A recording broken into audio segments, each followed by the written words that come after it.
much work. So, but speaking of work, Jimmy, we had a lot of fun in the NFL this weekend.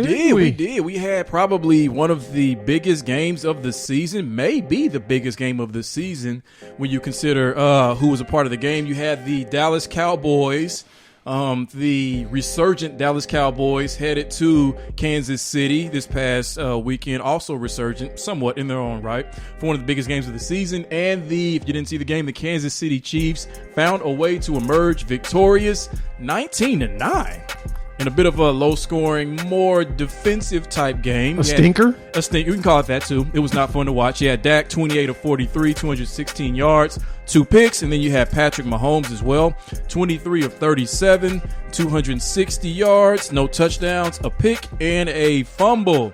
So with this, Jay, and all the elements that went into making this game the way that it was, fair or unfair, Kansas City won this game or Dallas lost this game? You know, it's kind of tough on this particular game to really pick which one of it is, if it's the Dallas losing or Kansas City winning. I'm going to go ahead and say that Kansas City won the game, mainly because their defense is the one that stepped up. There was a surge on the defensive side. They got pressure on the Cowboys. They didn't allow the run game to do anything. Dak stayed on his back, and he threw 2 picks. So there was a lot of pressure, especially, I guess, because Chris Jones looks like he's back, like he's healthy. He was out with that hammy, a month and a half ago. Came back at the beginning of November. I think this is where the defense is starting to get better because they can get pressure on teams without having to send a blitz now. And that, to me, that's probably one of the best things you could do as a team. Dallas showed us that over the last few weeks, and it's kind of funny that we're actually talking about them again now. Like every week we are literally asking if Dallas is good or bad, and every week we're asking if Kansas City is good or bad. Well, now we're seeing that Kansas City is good because they're on this winning streak. They've won, 5 straight games? 4 in a row. 4 in a row. So they're on a 4-game winning streak. They look like the Kansas City of old, kind of. So I would say it's probably fair to say that Kansas City did win this game.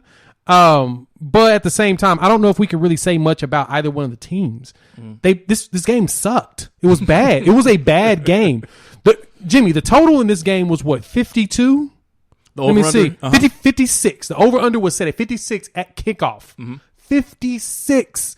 And we got 28. Neither one of the teams even hit their total. No. That's how bad of a game, in my personal opinion, it was. So, am I supposed to be excited about either one of these teams after this? Hell no. I still have more questions than I even have answers. I would say Kansas City won this game. Typically, in a game like this, one of the factors that you look at is which team was most aggressive. Yeah. And at least on the defensive end, obviously Kansas City was most aggressive, really without even having to blitz. And a big part of that, like you mentioned, was Chris Jones, their all-pro defensive lineman, who finally looks like he's overcome the injury hurdles that he had dealt with this season and was more than dominant. I believe he had, did I see 3.5 sacks? Is that what I saw from a defensive tackle? If that tells you anything. I mean, that's Aaron Donald level dominant. So he was dominant. So I would say that that's a big part of the reason why Kansas City was aggressive in this game. With Dallas, and I always end up finding myself having to counsel the Dallas Cowboy fans after a loss.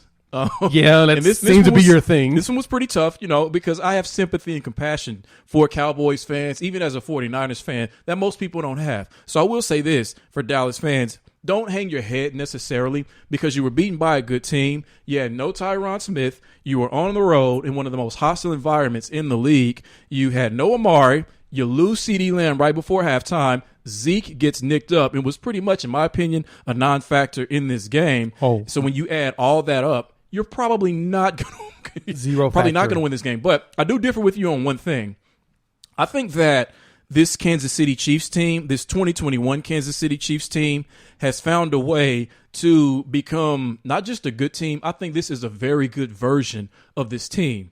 It's easy to say that they're not because this offense is nothing like the Kansas City Warriors that we're used to seeing run the score up on teams. This 2021 season, they've had to change their identity. They realized that just for this season, they got to win differently. So now, what is this team? Instead of being an offensive team primarily, now not only are they a defensive team, but they are a running team as well, meaning we're defense first. That sets the tone. We run the ball, and then we pass when we have to, when we need to. They're not going to be able to figure out other ways to look like the pre-2021 Kansas City Chiefs because of the defenses that they're facing, right? So just like I thought, and that's a big part of the reason why you are now $50 richer than you were last week this time, thanks to me, you won the bet, very good, sir, was because of that, because I knew that this offense was, if not broken, they're not going to be the Kansas City offense that we've seen. They're not going to be, and they realize that they can't be, at least for the time being. I still think there's at least one Patrick Mahomes type game, one or two still in there. I think he'll have maybe one for the rest of the regular season, and then maybe one in the playoffs. Hopefully it's the right time, AFC Championship, beyond, whatever it is. Probably not. But this is the version of the Kansas City Chiefs that we're going to have to get comfortable with. This is what they are. But it's working. They haven't lost in a month. They're winning. So in that sense, I would say Kansas City won this game. So Kansas City has won for the last month. Mm-hmm. They beat the Giants, the Packers without Aaron Rodgers. True. They won in Las Vegas, which, I mean, they always beat up on. And the Raiders are sputtering. The Raiders are sputtering. Uh-huh. And they beat Dallas at the house with all those injuries you listed. Right. I'm sorry. I can't buy into this at all because this is not the Kansas City we used to. You said defensively, they're becoming a defensive team. Let me explain something. This is the problem. Okay. They're the 30th ranked defense in DVOA. There's two teams worse than them. Mm-hmm. The Falcons and the Jets. Mm-hmm. Their defense is bad. Now, it's gotten better now that Jones is back. Yes. But their defense is bad. They're giving up everything deep. I mean, if you know how to coach, you probably would go deep on them. But the problem Dallas ran into is, like I said, Tyrone Smith is out. Mm-hmm. Zach Martin looked, I don't know. He didn't look healthy. Mm-hmm. I don't know what it is. He probably was healthy. He looked like he was getting abused out there. And Chris Jones was just doing everything you're supposed to do to beat this Dallas team, which is keep pressure on Dak and also stop the run game. They got no run game going. And this Dallas team needs to have run game going in order for them to be successful. And they've looked questionable since Dak came back anyway. It's just, I don't know what's wrong with them that ever since Dak came back, we gave them props for the Atlanta win, but I didn't. I said it was Atlanta. Like, why the hell would you think that Atlanta was any good? It's not even worth for you to say that it's worth giving them props on. It's Atlanta. They were decent the week before. Against they beat the Saints the week before. It's Atlanta, man. Like, it's the Falcons. Uh-huh. But no, I don't know if this Kansas City team is sustainable long term. So look at their schedule they got coming up. They got the Broncos. They've got the Raiders. They're traveling to L.A. to play the Chargers, and then the Steelers come to town. It's 4 games that could be a toughie for them. Why can't they win all those games? Who fears the Broncos? You said the Raiders? They play them again? At the house. The Raiders shouldn't be a problem. The Broncos, I do think, is a questionable game only because the Broncos' defense is better.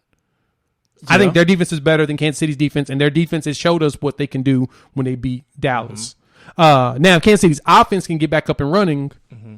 I can see something. But that Steelers game, it's going to be tough because they always play everybody tough defensively, and they travel to Cincinnati afterwards. Or they travel to L.A. to get the Chargers, who's starting to propel themselves back up. Which the Chargers beat them earlier this season, is that right? So that's a revenge game for them. Yep. This is shaping up to where Kansas City is, with all the number ones that have been getting knocked off that we'll get to, they could end up a number 1, number 2 seed. Oh, yeah. Right now, I think they're the top team. They're the second best team in the AFC right now. So defensively, all right, DVOA, we both love DVOA. We think about it. We look at it. It makes a lot of sense. It's one of the best defensive stats you can look at. Yeah. And given what you said as far as who they face, the point of it is they've won all those games, 4 up, 4 down. And first 5 games of the season, you're giving up 31.4 points a game. Then you give 27 to Tennessee, lose that game. Ever since then, they're giving up 11.7 points a game. Yeah, they're doing a good job now of not letting people score. No, you're not wrong. What I'm saying, but the defense is doing what they always do. They always start out the season not very good, and then they get better and better and better. Steve Spagnuolo starts coaching a better,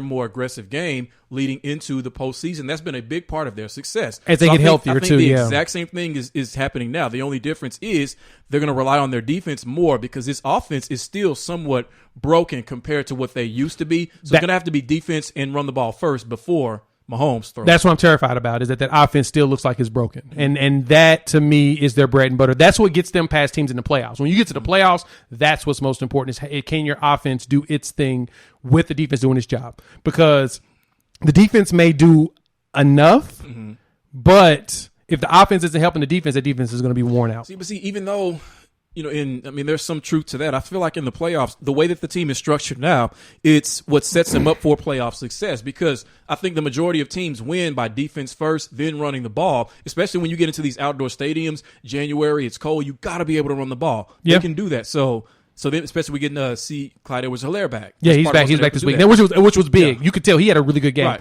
Like his score-wise on Pro Football Focus, their grade for him, he was like at the 90 point. Yeah. He was high. He was good. He had a great game. Yeah. They limited his snaps because he was just coming back from that ankle injury. Right. But he was good. He looked just as spry as he normally did. So that's definitely going to help the run game. I mean, you're right. So this Kansas City Chiefs team, I'm telling you, they're dangerous. I love where they're at right now, going into a bye. So they're going to get even healthier. Well, yeah, that helps them a lot too, going into that bye and then playing against Denver. But like I said, I guess the biggest thing for me is those victories. They beat the Packers without Aaron Rodgers. True. That doesn't tell me much. And they beat the Raiders, who's been reeling over the last few weeks. They beat the Giants, who their quarterback's Daniel Jones, and without Saquon at the point. Okay, so currently you don't believe in this defense quite yet. I don't believe in either side of the ball. But I don't yet. see any opponent in their schedule coming up that's going to make you believe, because Cincinnati and Chargers are going to make you believe. Okay. Oh yeah, they've got, because the Charger up and down, which everybody's up and down. And speaking of which,